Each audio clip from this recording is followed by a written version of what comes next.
Mais pour pouvoir atteindre cette excellence, il va falloir que tu fasses des efforts. Et on le sait qu'aujourd'hui, c'est très difficile de s'isoler. Pourquoi? Parce qu'on est pollué, psychologiquement parlant. On est pollué par quoi? Par les écrans. Les écrans. Le smartphone. Regardez comment on réagit avec notre smartphone. Toutes les minutes, on le sort pour regarder, c'est une notification. Pour regarder les réseaux sociaux. Pour regarder les stories des gens. Les commentaires des gens. Est-ce que j'ai eu un like? Est-ce que j'ai eu un commentaire? Qui a dit quoi? Mais tu es pollué psychologiquement. C'est normal que c'est très difficile pour toi de t'isoler avec Allah. Tu es un brouilleur. J'en ai déjà parlé de ça dans mes conférences. Dans les mosquées, des fois, il y a des brouilleurs. Ce brouilleur-là, cet appareil fait qu'il n'y a pas de réseau. Tu ne captes pas. Il y en a, ils n'arrivent pas à capter le réseau spirituel. Pourquoi? Il y a un brouilleur, c'est le smartphone. Il leur pollue l'esprit. Ils prient, ils pensent au smartphone. Ils pensent à la dunya. Ils pensent à l'argent. Ils pensent à ses amis. Ils pensent à sa famille. Quand est-ce que tu penses à Allah? Quand? Même dans la salat. Il y en a certains qui ne pensent pas à Allah. Dans la salat. Mais c'est à quel moment que tu vas penser à Allah si dans la prière tu n'y penses pas? Chacun d'entre nous doit donc se remettre en question. On doit donc enlever ce brouilleur de notre cervelle. L'amour de la dunya, de la renommée, de la célébrité, les téléphones, les écrans, les tablettes, les ordis, les télés, les matchs, à tout va. Il a fini un match, maintenant il regarde les commentaires. Il commente lui-même. Un match, c'est plus 1 heure et quelques, non, c'est 5 heures. Il y a le bloc d'avant le match, il est déjà en train d'écrire. Et après le match, il écrit encore, il commente. Et il regarde et il lit. Un tel, il a dit quoi? À lui, il a réagi. À lui, il a fait une vidéo, il a parlé sur tel joueur. Et à quel moment tu reposes ton âme en te connectant à Allah tabaraka wa ta'ala, en t'isolant? Je sais qu'il y en a parmi vous qui sont peut-être surpris, peut-être choqués d'entendre ce discours parce que jamais ça leur a traversé l'esprit de s'isoler avec Allah tabaraka wa ta'ala. Et pourtant, on s'est déjà retrouvé seul plein de fois, chez nous ou ailleurs. Est-ce qu'on s'est dit, Allahu Akbar, un peu de temps, je suis tout seul, à l'abri du regard des gens, là on va pouvoir faire quelque chose de sincère. Allez, je lève les mains, j'invoque Allah. Ça a déjà été notre réflexe. Ça a déjà été ton réflexe de te dire, il n'y a personne autour de moi, je suis tout seul à l'abri du regard des gens, je vais ouvrir le Coran, je vais lire, je vais le méditer, je vais tout faire pour craindre Allah subhanahu wa ta'ala, je vais faire verser des larmes aujourd'hui par crainte d'Allah, je vais multiplier le dhikr d'Allah. Est-ce qu'on est de cela? On a besoin de nous couper de temps en temps des gens. Il y a trop de monde autour de nous. Que ce soit sur le smartphone ou autour de nous, on est toujours trop entouré. Il y a beaucoup de gens, ils sont trop entourés. Et il nous faut une coupure. Une coupure pour nous rapprocher d'Allah tabaraka wa ta'ala. Muslim ibn Yasar, rahimahullah, il a dit, aucun bonheur n'est plus appréciable que de s'entretenir en privé avec son Seigneur. Vous recherchez le bonheur? Vous payez des fois des destinations qui coûtent très cher pour aller au fin fond de l'Asie, pour vous retrouver dans un bel endroit, avec le soleil, dans des beaux hôtels, à manger des très bons repas, en vous disant, je vais enfin avoir le bonheur. Le bonheur, il est devant toi. Isole-toi avec Allah. Isole-toi avec Allah. Fais de dua. Invoque Allah. Adore-le. Tu vas voir ton cœur comment il va ressentir. Tu vas voir dans quel état va être ton cœur. Il sera épanoui, comblé. Comblé. Muslim ibn Yasar, je le répète, il a dit, aucun bonheur n'est aussi appréciable que de s'entretenir en privé avec son Seigneur. Aujourd'hui, malheureusement, je le répète, le téléphone portable, il a pris une trop grande place. Au point où quand quelqu'un il voit qu'il a 3% de batterie, 2% de batterie, il fait un malaise. Il fait un malaise, on dirait un drogué. Vous avez vu le drogué quand il va, excusez-moi de l'exemple, mais vous avez vu dans nos cités, quand quelqu'un il vient pour se faire fournir de la drogue, comment il est dans un mauvais état, et là il cherche n'importe quel petit bout de drogue juste pour s'apaiser un peu. Et bien il y a des gens aujourd'hui qui sont devenus drogués de téléphone. Dès qu'il a plus de batterie, dès qu'il a presque plus de batterie, il cherche un chargeur comme quelqu'un cherche de la drogue. Il vient de voir comme un vrai drogué.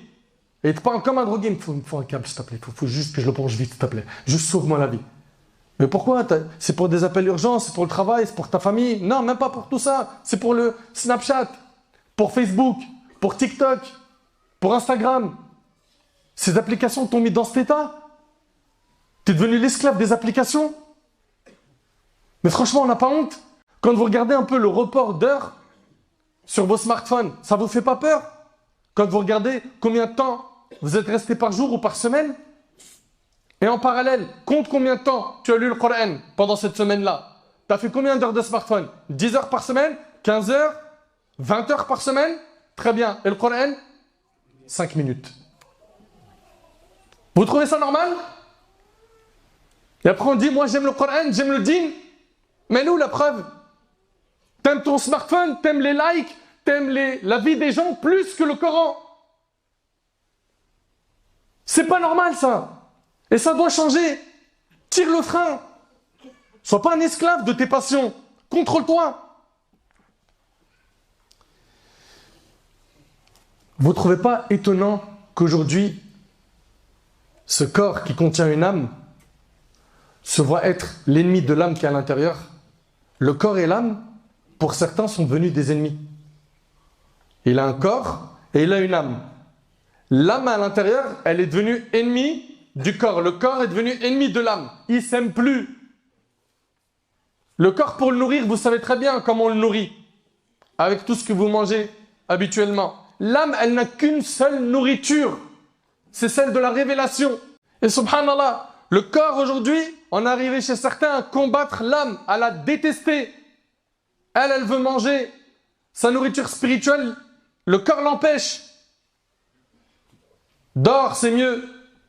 Reste en bas de l'immeuble. Va au café. Perds ton temps. Écoute des clips. Enchaîne des séries Netflix. Regarde des films. Wallahi l'azim, c'est triste.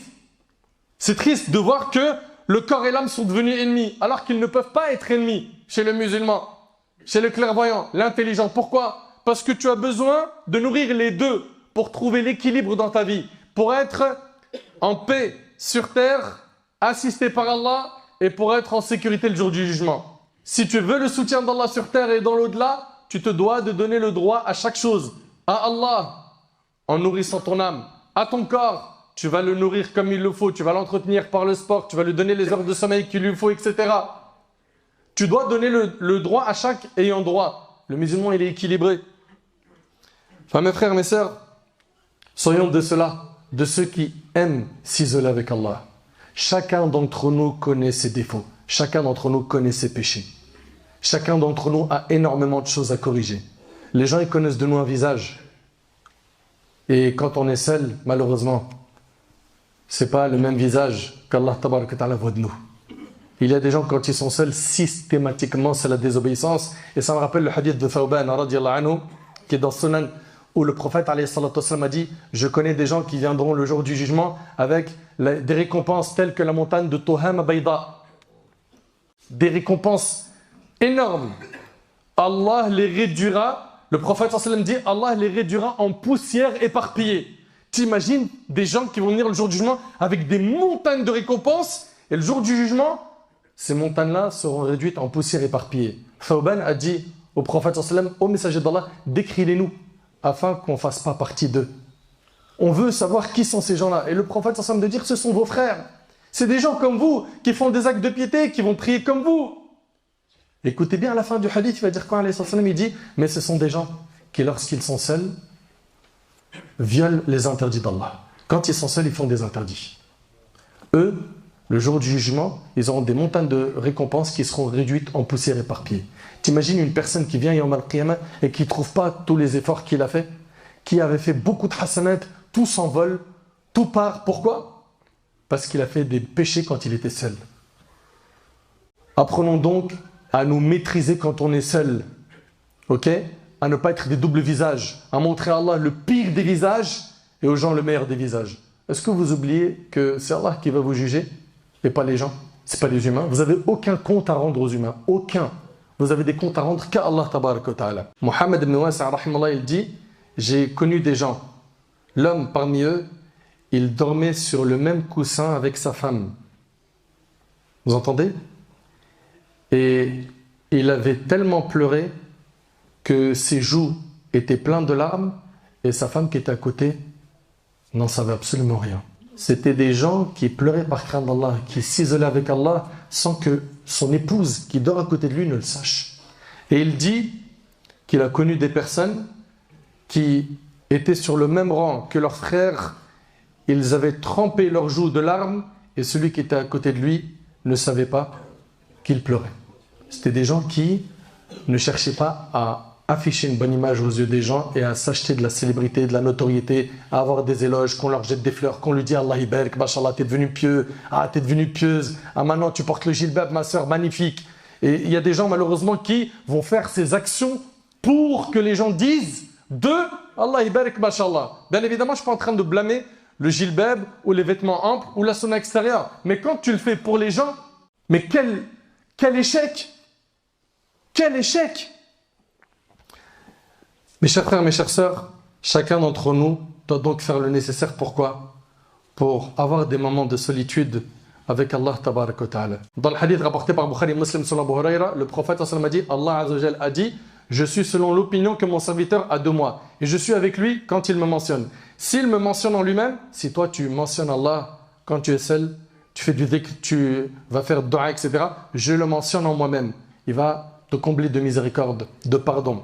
Et s'il me mentionne dans une assemblée, si tu parles d'Allah dans une assemblée, Allah il va parler de toi dans une assemblée meilleure que la sienne. C'est celle des anges. Al-Malaika.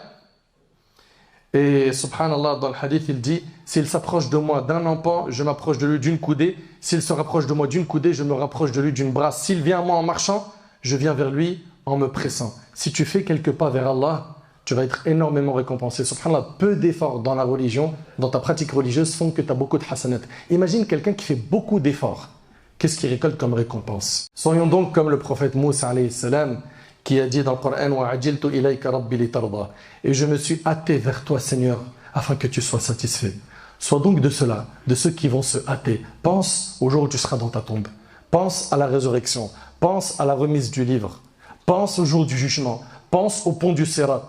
Pense à la pesée sur la balance. Pense à tous ces moments-là. Tu veux te trouver dans quelle situation? Si tu veux te retrouver dans une situation confortable, eh bien, alhamdulillah, tu as pu entendre aujourd'hui énormément d'informations qui vont te permettre de te réformer. Et j'aimerais surtout que tu retiennes que tu as besoin de t'isoler avec Allah. Et il y a des moments, c'est les moments des VIP comme le dernier tiers de la nuit, où Allah tabarak wa ta'ala, il descend au ciel de ce bas monde. Et qu'est-ce qu'il dit? Il dit, qui est-ce qui m'invoque que je l'exauce? Qui me demande que je lui donne? Qui me demande pardon pour que je lui pardonne? Et Allah tabarak wa ta'ala est donc au ciel de ce bas monde jusqu'au lever de l'aube.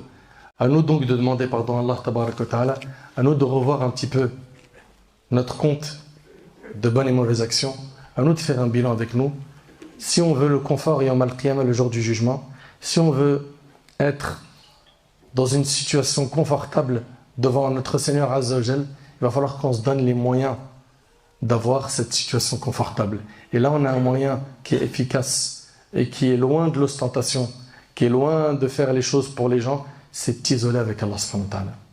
T'isoler avec Allah. Rappelle-toi de la dernière fois que tu as fait vivre cette adoration. Et si tu ne l'as jamais fait, il est temps de la démarrer à partir d'aujourd'hui. De démarrer ce moment que tu vas accorder à ton âme afin de pouvoir l'apaiser, l'alléger, afin de pouvoir la nourrir, car elle a besoin elle aussi de se nourrir comme ton corps se nourrit. Enfin, j'implore Allah tabarak wa ta'ala d'apaiser nos âmes. J'implore Allah tabarak wa ta'ala de purifier nos âmes. J'implore Allah tabarak wa ta'ala de nous accorder la piété. J'implore Allah tabarak wa ta'ala de me faciliter ainsi qu'à vous de trouver des moments où on va s'isoler avec lui. J'implore Allah tabarak wa ta'ala de faire de nous des pieux. J'implore Allah subhanahu wa ta'ala de nous accorder une bonne compréhension de sa religion. J'implore Allah subhanahu wa ta'ala de nous accorder une bonne fin.